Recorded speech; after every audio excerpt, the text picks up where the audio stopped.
ವಿದ್ಯಾರ್ಥಿಗಳೇ, ಬೆಳಗಿನ ತರಗತಿಗೆ ತಮಗೆ ಸ್ವಾಗತ.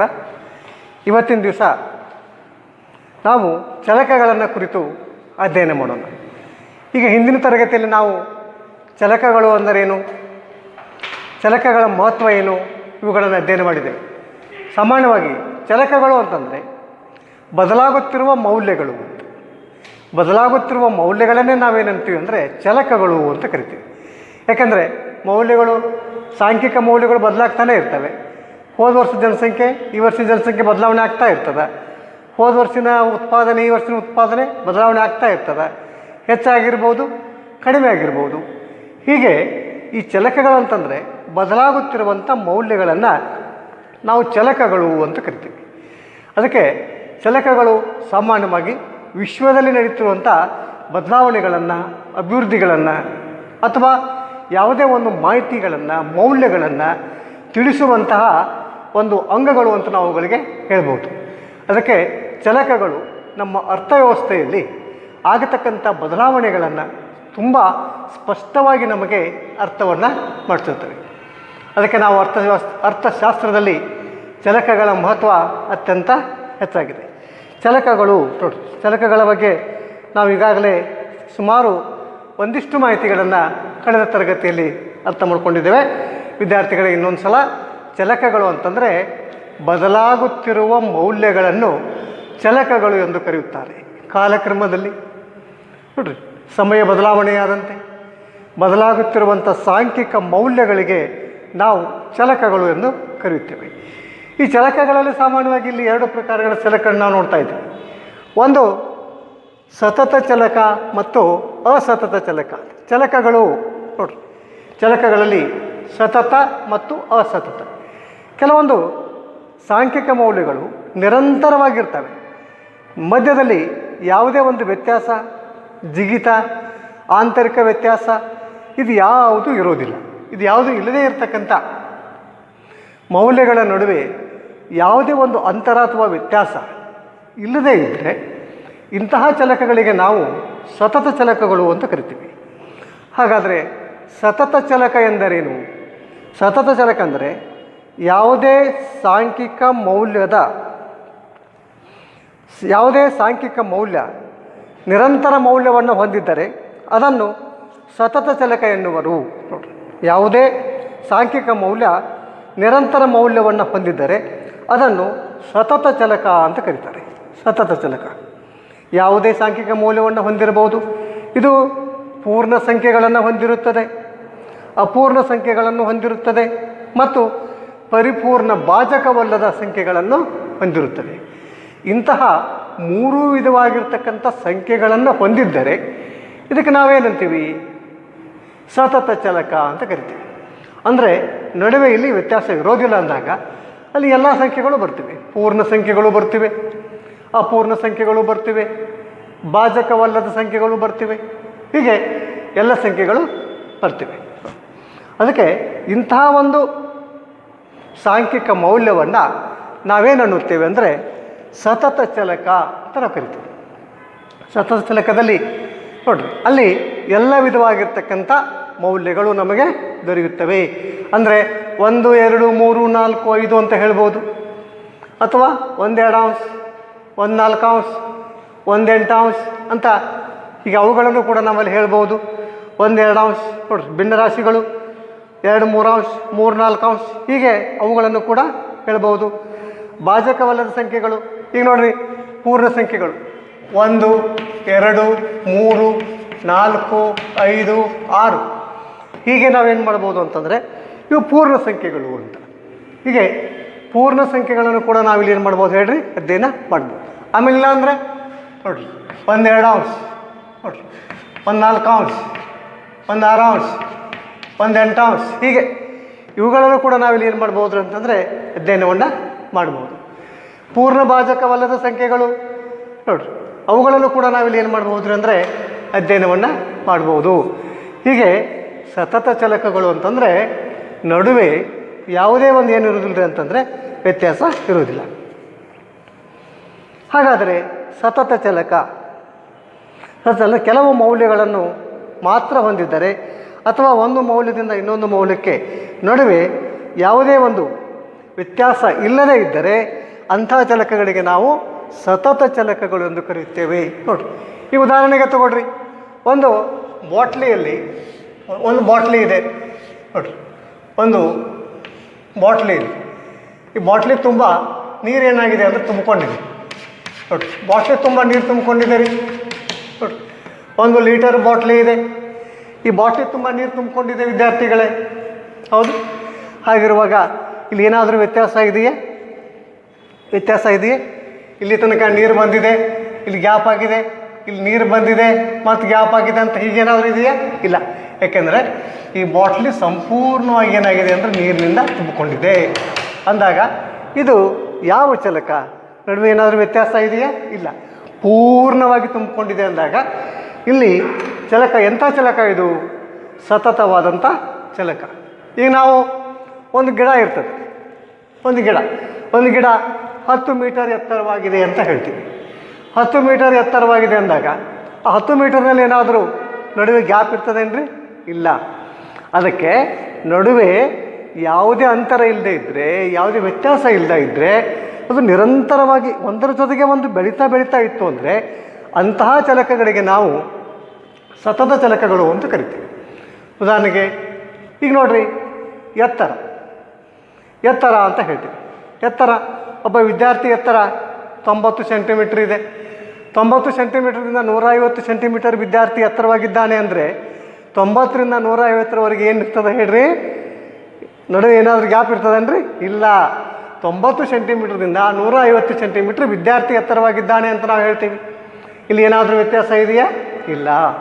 ನಡುವೆ ಏನಾದರೂ ಅಂತರ ಇದೆಯಾ? ಇಲ್ಲ. ಯಾಕೆ 90ರಿಂದ 150 ಸೆಂಟಿಮೀಟ್ರ್ವರೆಗೆ ಸಂಪೂರ್ಣ ವಿದ್ಯಾರ್ಥಿ ಬೆಳೆದು ಬಿಟ್ಟಿರ್ತಾನೆ, ಅಲ್ಲಿ ಯಾವುದೇ ವ್ಯತ್ಯಾಸ ಇರೋದಿಲ್ಲ.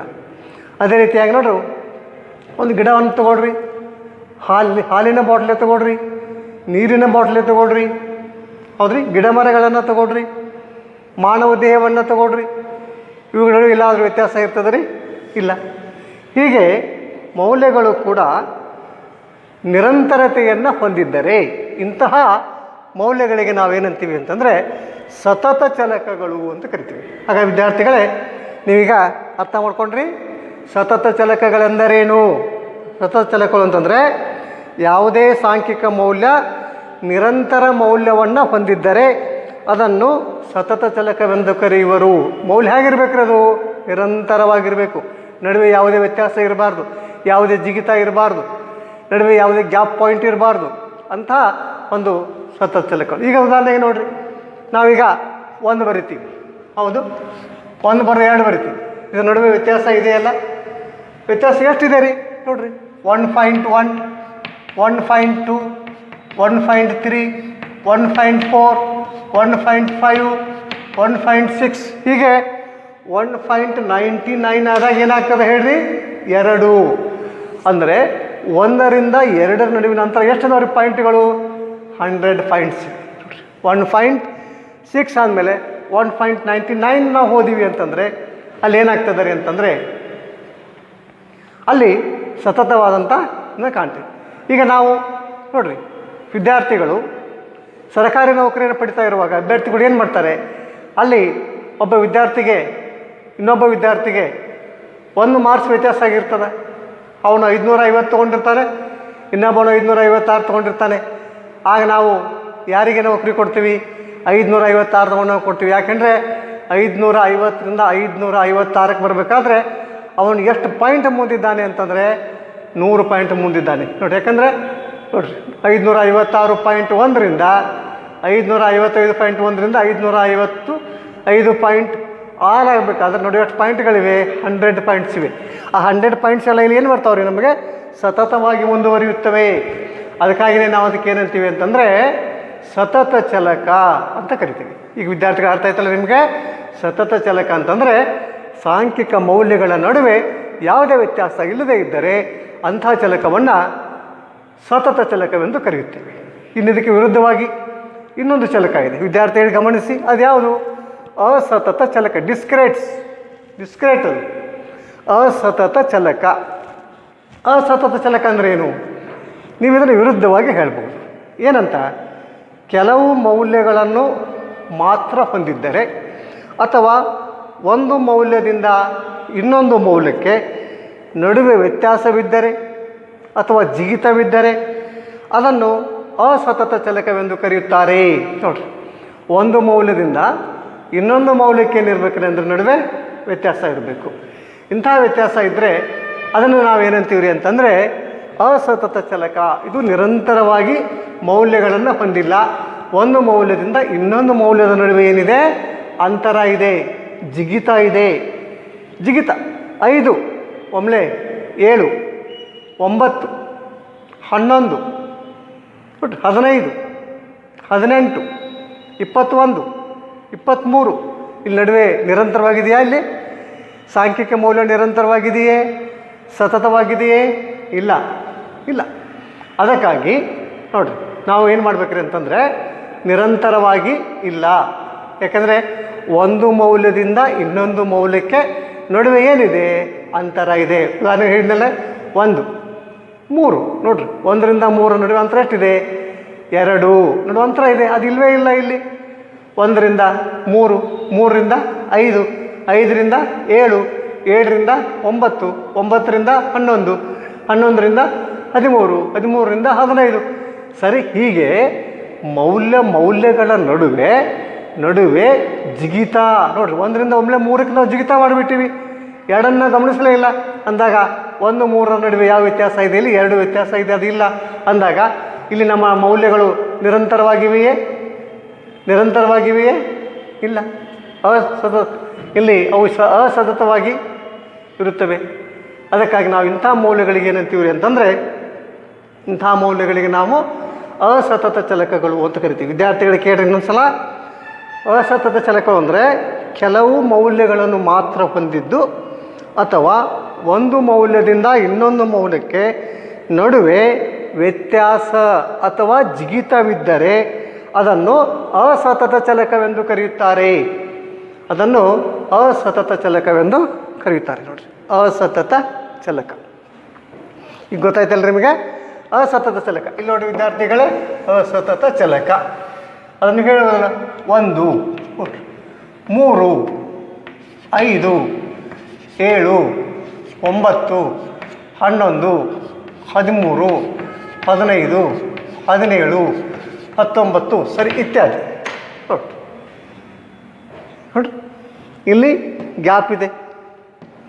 1ರಿಂದ 3 5 7 9 11 13 15 17 19 ಅಂತ 1 2 ಕೂಡ ಇರ್ಬೋದಲ್ಲಿ. ಯಾಕೆ ಹೇಳ್ರಿ, 1 2 3 4 5 6 ಇರ್ಬೋದು. ಆದರೆ 1 2 ನಡುವೆ ಎಷ್ಟಿವೆ? 100 ಪಾಯಿಂಟ್ಸ್ ಇವೆ. ಇಲ್ಲಿ 2ರಿಂದ 3ಕ್ಕೆ ಎಷ್ಟಿವೆ? ನೋಡು, 100 ಪಾಯಿಂಟ್ಸ್ ವ್ಯತ್ಯಾಸ ಇದೆ. ಇಲ್ಲಿ 3ರಿಂದ 4ಕ್ಕೆ ಮತ್ತೆ 100 ಪಾಯಿಂಟ್ಸ್ ವ್ಯತ್ಯಾಸ ಇವೆ. ನೋಡ್ರಿ, ವ್ಯತ್ಯಾಸ ಇರೋದರಿಂದ ಒಂದಿದ್ದು ಒಮ್ಮೆ 2 ಹಂಗೆ ಆಗೋದಿಲ್ಲ. ಅದು ಒಂದಿದ್ದು 2 ಆಗ್ಬೇಕಾದ್ರೆ ಅಲ್ಲಿ 100 ಪಾಯಿಂಟ್ ಬೇಕು. 1.1 1.2 1.3 1.4 ಅಂತ. ಇಲ್ಲಿ ಹಾಗಿಲ್ಲ. ಒಂದಿದ್ದದ್ದು ಒಮ್ಮೆ 2 ಆಗಿದೆ, 2 ಇದ್ದು ಒಮ್ಮೆ 3 ಆಗಿದೆ. ಇದು ಒಂದಿದ್ದದ್ದು 3 ಆಗಿದೆ, 3 ಇದ್ದು 5 ಆಗಿದೆ, 5 ಇದ್ದು 7 ಆಗಿದೆ. ಹೀಗೆ ಮೌಲ್ಯಗಳ ನಡುವೆ ಏನಿದೆ ಅಂತಂದರೆ ಅಂತರ ಇದೆ. ಅದಕ್ಕಾಗಿಯೇ ನಾವು ಇದನ್ನು ಏನಂತ ಕರಿತೀವಿ ರೀ ಅಂತಂದರೆ ಅಸತತ ಚಲಕ ಅಂತ ಕರಿತೀವಿ. ಅಸತತ ಚಲಕಗಳು ಅಂತ ಕರಿತೀವಿ.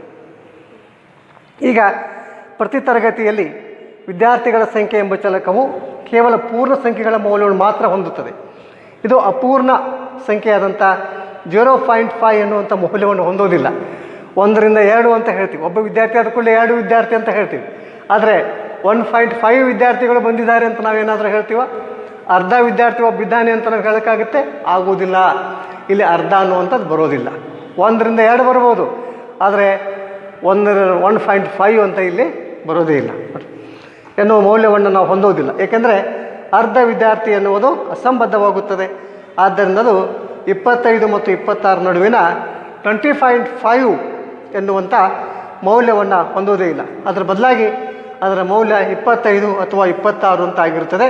ಇಲ್ಲಿ ನಾವು ಗಮನಿಸುವುದೆಂದರೆ ಚಲಕವು 25ರಿಂದ 26ಕ್ಕೆ ಬದಲಾದಾಗ ಅವುಗಳ ನಡುವೆ ಇರುವಂಥ ಭಿನ್ನರಾಶಿಯ ಸಂಖ್ಯೆಗಳನ್ನು ಹೊಂದಿರೋದಿಲ್ಲ. ಇಲ್ಲಿ ಭಿನ್ನರಾಶಿಗಳಿಲ್ಲ, ಅಪೂರ್ಣ ಸಂಖ್ಯೆಗಳು ಇಲ್ಲ. ಭಿನ್ನರಾಶಿಗಳಿಲ್ಲ, ಅಪೂರ್ಣ ಸಂಖ್ಯೆಗಳಿಲ್ಲ. ಕೇವಲ ಇಲ್ಲೇನಿವೆ ಅಂತಂದರೆ ಸಂಪೂರ್ಣ ವ್ಯತ್ಯಾಸವಾಗಿರ್ತಕ್ಕಂಥ ಸಂಖ್ಯೆಗಳು ಮಾತ್ರ ಕಂಡುಬರ್ತವೆ. ಅಸತತ ಚಲಕ, ಏಕೆಂದರೆ ಇದು ಅಸತತವಾಗಿರುವಂಥದ್ದು. ಈಗ ಅರ್ಥ ಮಾಡ್ಕೊಂಡ್ರಲ್ಲ ವಿದ್ಯಾರ್ಥಿಗಳೇ, ಅಸತತ ಚಲಕ ಎಂದರೇನು? ಸಾಂಖ್ಯಿಕ ಮೌಲ್ಯಗಳ ನಡುವೆ ವ್ಯತ್ಯಾಸ ಅಥವಾ ಜಿಗಿತಗಳಿದ್ದರೆ ಅಂತಹ ಒಂದು ಚಲಕಗಳನ್ನು ಅಸತತ ಚಲಕಗಳೆಂದು ಕರೆಯುತ್ತೇವೆ. ಇಲ್ಲಿ ಅಪೂರ್ಣ ಸಂಖ್ಯೆಗಳು ಮತ್ತು ಭಿನ್ನರಾಶಿಗಳು ಇರುವುದಿಲ್ಲ. ಅಪೂರ್ಣ ಸಂಖ್ಯೆಗಳು ಮತ್ತು ಭಿನ್ನರಾಶಿಗಳು ಇಲ್ಲಿ ಇರುವುದಿಲ್ಲ. ಇಲ್ಲೇನಿದ್ರೂ ಕೂಡ ಒಂದೆರಡು ಒಂದು ವ್ಯತ್ಯಾಸ ಇರ್ತದೆ, ಪೂರ್ಣ ಸಂಖ್ಯೆಗಳು ಇರ್ತಿವೆ. ಹೀಗೆ ನಾವೀಗ ಸತತ ಮತ್ತು ಅಸತತ ಚಲಕಗಳನ್ನು ಅಧ್ಯಯನ ಮಾಡ್ತಾಯಿದ್ದೀವಿ ನೋಡಿರಿ. ಆನಂತರ ಇಂಗ್ಲೀಷ್ ಮಾಧ್ಯಮದ ವಿದ್ಯಾರ್ಥಿಗಳು ಒಂದಿಷ್ಟು ಗಮನಿಸ್ರಿ. Students, today I will discussion about variables. Variables are two types, continuous and discrete. Continuous and discrete. Number one is continuous and discrete. Continuous is simple define of variable which you have read in the last chapter. A continuous variable can take any numerical value. It may take integral values. A continuous variable can take any numerical value. Any numerical value. It may take integral values 1, 2, 3, 4. Fractional values 1/2, 2/3, 3/4, and values that are not exact fractions. Example, the height of a student. As she grows, say from 90 cm to 100 cm. Cm it means centimeter.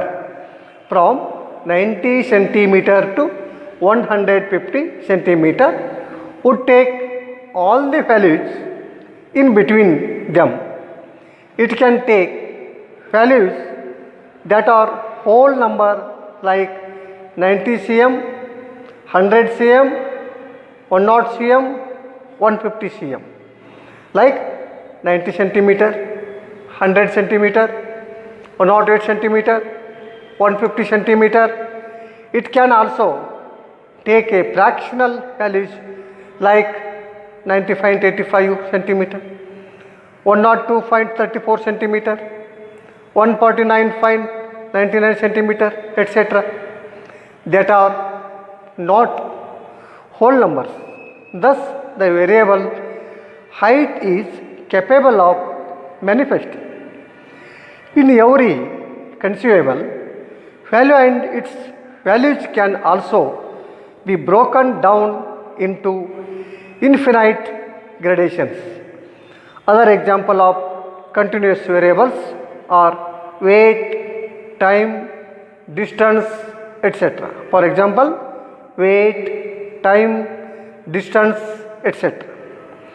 Unlike a continuous variable, a discrete variable, another one is discrete variable, can take only certain values.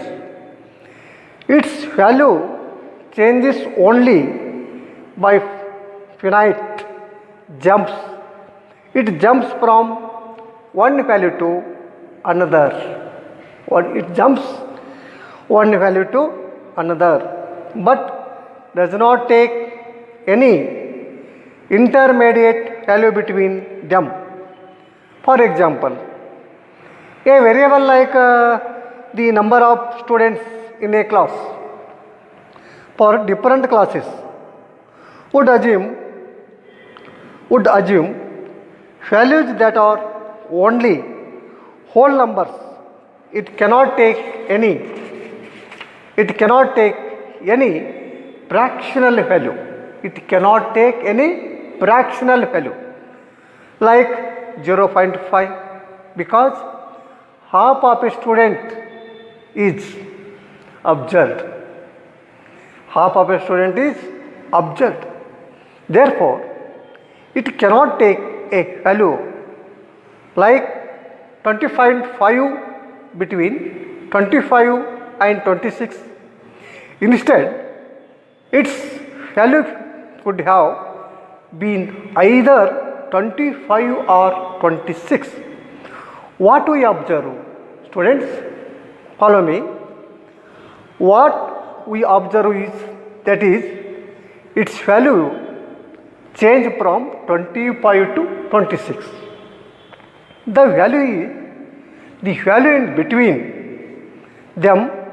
The fraction are not taken by it, but we should not have the impression that a discrete variable cannot take any fractional value. Suppose x is a variable that takes value like what? 1 upon 8, 1 upon 16, 1 upon 32, 1 upon 64, etc. This type discrete is take some fractional values. ವಿದ್ಯಾರ್ಥಿಗಳೇ, ಈಗ ನಾನು ಸತತ ಚಲಕಗಳು ಮತ್ತು ಅಸತತ ಚಲಕಗಳ ಬಗ್ಗೆ ವಿವರಣೆ ಮಾಡಿದ್ದೇನೆ. ಈ ವಿವರಣೆ ತಮಗೆ ಅರ್ಥವಾಗಿದೆ ಅಂತ ನಾನು ತಿಳ್ಕೊಂಡಿದ್ದೇನೆ. ಏಕೆಂದರೆ ಇದು ತುಂಬ ಸರಳವಾಗಿರುವುದರಿಂದ ವಿದ್ಯಾರ್ಥಿಗಳಿಗೆ ಅತ್ಯಂತ ಅನುಕೂಲಕರವಾಗಿದೆ. ಇದು ಪರೀಕ್ಷಾ ದೃಷ್ಟಿಯಿಂದಲೂ ಕೂಡ ನಿಮಗೆ ಅನುಕೂಲವಾಗಿರುವುದರಿಂದ ವಿದ್ಯಾರ್ಥಿಗಳು ಇದನ್ನು ಸರಿಯಾಗಿ ನಾವು ಗಮನಿಸಿಕೊಳ್ಳೋದು ಸೂಕ್ತ. ಈಗ ವಿದ್ಯಾರ್ಥಿಗಳೇ, ಇಲ್ಲಿ ಒಂದೆರಡು ಪ್ರಶ್ನೆಗಳನ್ನು ನಾನು ನಿಮಗೆ ಹೇಳ್ತೀನಿ. ಏಕೆಂದರೆ ಒಂದೆರಡು ಪ್ರಶ್ನೆಗಳನ್ನು ನಿಮಗೆ ಮಾತಾಡ್ತೀನಿ. ಕಚ್ಚಾ ದತ್ತಾಂಶ ಎಂದರೇನು? ಕಚ್ಚಾ ದತ್ತಾಂಶವೆಂದರೇನು? ಕಚ್ಚಾ ದತ್ತಾಂಶ ಎಂದರೇನು?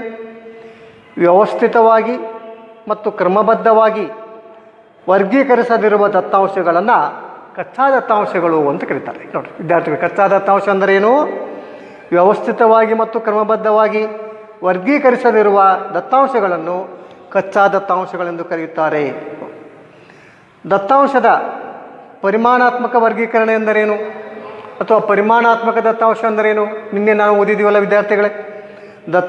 ದತ್ತಾಂಶದ ಪರಿಮಾಣಾತ್ಮಕ ವರ್ಗೀಕರಣ ಎಂದರೇನು? ನೋಡಿ, ಪರಿಮಾಣಾತ್ಮಕ ವರ್ಗೀಕರಣ ಎಂದರೆ ಸಂಗ್ರಹಿಸಿದ ದತ್ತಾಂಶ ಅಥವಾ ಮಾಹಿತಿಗಳನ್ನು ವಿವಿಧ ಪರಿಮಾಣಾತ್ಮಕ ಮಾನದಂಡಗಳ ಆಧಾರದ ಮೇಲೆ ವರ್ಗೀಕರಿಸಿ ಅಳತೆ ಮಾಡುವುದನ್ನು ಪರಿಮಾಣಾತ್ಮಕ ವರ್ಗೀಕರಣವೆಂದು ಕರೆಯುತ್ತೇವೆ. ನೋಡಿ, ದತ್ತಾಂಶಗಳ ಗುಣಾತ್ಮಕ ವರ್ಗೀಕರಣ ಎಂದರೇನು? ದತ್ತಾಂಶಗಳ ಗುಣಾತ್ಮಕ ವರ್ಗೀಕರಣ ಎಂದರೇನು? ದತ್ತಾಂಶಗಳ ಗುಣಾತ್ಮಕ ವರ್ಗೀಕರಣ ಅಂದರೆ ಸಂಗ್ರಹಿಸಿದ ದತ್ತಾಂಶಗಳನ್ನು ಅವುಗಳ ಗುಣಾತ್ಮಕ ಅಂಶಗಳ ಆಧಾರದ ಮೇಲೆ ವರ್ಗೀಕರಿಸುವುದನ್ನು ಗುಣಾತ್ಮಕ ವರ್ಗೀಕರಣವೆಂದು ಕರೆಯುತ್ತೇವೆ. ಗುಣಾತ್ಮಕ ವರ್ಗೀಕರಣವೆಂದು ಕರೆಯುತ್ತೇವೆ. ವರ್ಗಮಿತಿಯ ಅರ್ಥವನ್ನು ನೀಡಿ. ಇದು ನಿಮಗೆ ಮುಂದಿನ ತರಗತಿಯಲ್ಲಿ ಬರುತ್ತದೆ ವಿದ್ಯಾರ್ಥಿಗಳೇ. ವರ್ಗಮಿತಿಯ ಅರ್ಥ. ವರ್ಗಮಿತಿ ಎಂದರೇನು? ವರ್ಗಮಿತಿ ಅಂದರೆ ಪ್ರತಿಯೊಂದು ವರ್ಗದ ಕೆಳಗಿನ ಮತ್ತು ಮೇಲಿನ ಮಿತಿಗಳನ್ನು ವರ್ಗದ ಮಿತಿಗಳೆಂದು ಕರೆಯುತ್ತೇವೆ. ವರ್ಗಮಿತಿ ಅಂತಂದರೆ ಎರಡು ವರ್ಗಗಳಿರ್ತವೆ. ಇಲ್ಲಿ ನೋಡ್ರಿ, 25ರಿಂದ 30 ಇದೊಂದು ವರ್ಗ, 30ರಿಂದ 40 ಇದೊಂದು ವರ್ಗ, 40ರಿಂದ 50 ಇದೊಂದು ವರ್ಗ. ಹೀಗೆ ಇಲ್ಲಿ ವರ್ಗಗಳಿರ್ತವೆ. ನೋಡಿರಿ, 25ರಿಂದ 30, 30ರಿಂದ 40, 40ರಿಂದ 50 ಇವುಗಳಿಗೆ ನಾವೇನಂತೀವಿ ಅಂತಂದರೆ ನೋಡಿರಿ ವರ್ಗಮಿತಿ ಅಂತ ಕರಿತೀವಿ. ವರ್ಗಮಿತಿ ಎಂದರೇನು ಅಂದರೆ ಪ್ರತಿಯೊಂದು ವರ್ಗದ ಕೆಳಗಿನ ಮತ್ತು ಮೇಲಿನ ಮಿತಿಗಳನ್ನು ವರ್ಗಮಿತಿಗಳು ಅಂತ. 25 ಮತ್ತು 30 ಏನ್ರಿ ವರ್ಗಮಿತಿ. ಇದು ಕೆಳಮಿತಿ, ಇದು ಮೇಲ್ಮಿತಿ. ಇದು ಕೆಳಮಿತಿ, ಇದು ಮೇಲ್ಮಿತಿ. ಇದು ಕೆಳಮಿತಿ, ಇದು ಮೇಲ್ಮಿತಿ. ಹೀಗೆ ವರ್ಗಮಿತಿ ಅಂತ ನಾವು ಅದನ್ನು ಕರಿತೀವಿ. ವರ್ಗಮಿತಿ ಅಂತ ನಾವು ಅದನ್ನು ಕರೆಯುತ್ತೇವೆ. ಹೀಗೆ ಕೆಲವೊಂದು ಪ್ರಶ್ನೆಗಳಿಗೂ ಕೂಡ ಉತ್ತರಗಳನ್ನು ಚರ್ಚಿಸೋಣ ವಿದ್ಯಾರ್ಥಿಗಳೇ. ಮತ್ತು ಇವತ್ತಿನ ನಮ್ಮ ತರಗತಿಗೆ ವಿರಾಮವನ್ನು ಹೇಳಿ ಮತ್ತೆ ಮುಂದಿನ ತರಗತಿಯಲ್ಲಿ ಈ ಕೆಲವೊಂದು ವಿಷಯಗಳನ್ನು ಚರ್ಚಿಸೋಣ. ವಿದ್ಯಾರ್ಥಿಗಳಿಗೆ ಧನ್ಯವಾದಗಳು.